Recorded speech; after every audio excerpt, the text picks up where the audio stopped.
Ah, si mon peuple m'écoutait, Israël s'il allait sur mes chemins, je le nourrirais de la fleur du froment, je le rassasirais avec le miel du rocher. Amen.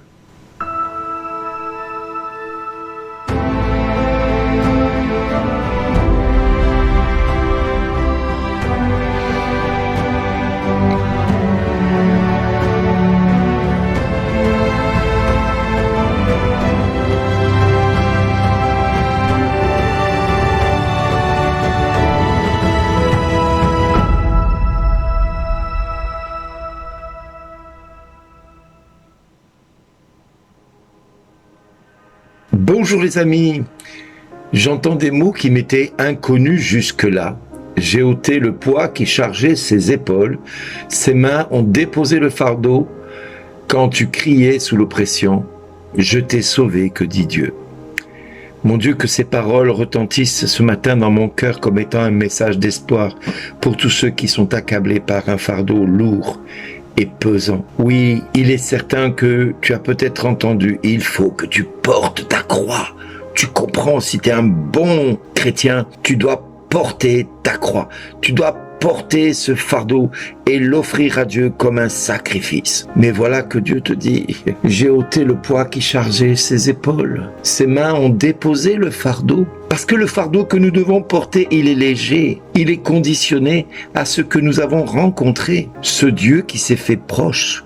Ce Dieu qui est venu nous rencontrer. Ce Dieu qui est venu te dire à toi, mon ami, à toi, ma sœur, à toi, mon frère, tu es précieux, tu as du prix à mes yeux et je t'aime. Alors, Dieu peut nous dire dans tout ce que nous entendons, dans tout ce que nous pouvons voir au quotidien, que le fardeau, le poids du fardeau que nous devons porter, celui qui nous pèse, celui qui doit nous coûter un effort surhumain, celui que nous devons offrir à Dieu comme un sacrifice d'action de grâce, c'est celui du témoignage de ce que Dieu a fait pour toi, mon ami. Ce témoignage aura un poids, au point que les hommes de ce monde l'accueilleront ou le refuseront. Et il est là ton fardeau. Parce que ton fardeau, il est d'être en opposition avec ce que le monde enseigne. Le monde nous dit, tu te débrouilleras par toi-même.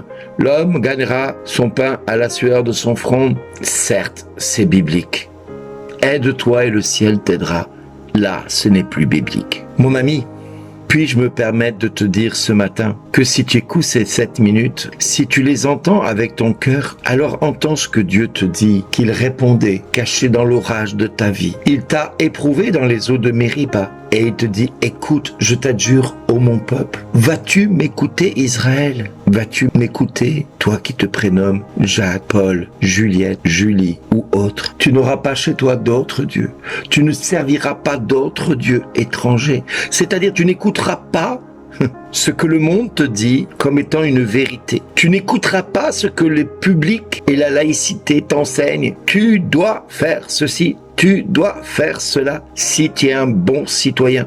Non, c'est lui ton Seigneur, c'est lui ton Dieu. Celui qui t'a fait sortir de la terre d'Égypte, c'est-à-dire de celui qui t'a sorti de la fange dans laquelle tu régnais en maître. Mais t'étais dans la fange.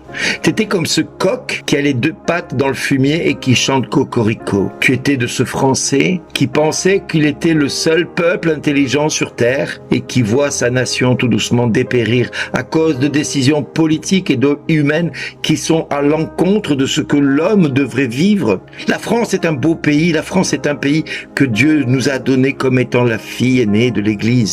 Et qu'avons-nous fait de cette fille aînée de l'Église?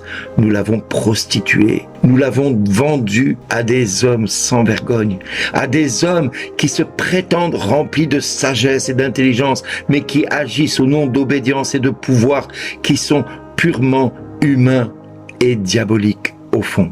Si seulement, mon ami, tu écoutais cette sagesse qui vient de Dieu et qui te dirait: n'écoute pas les dieux étrangers à ta vie. Ce Dieu qui est lui qui est venu te visiter. Si seulement tu écoutais ton Dieu, toi peuple de France. Si seulement tu écoutais ce cœur qui bat au fond de toi, ce cœur que Dieu a fait battre comme un forgeron bat le métal.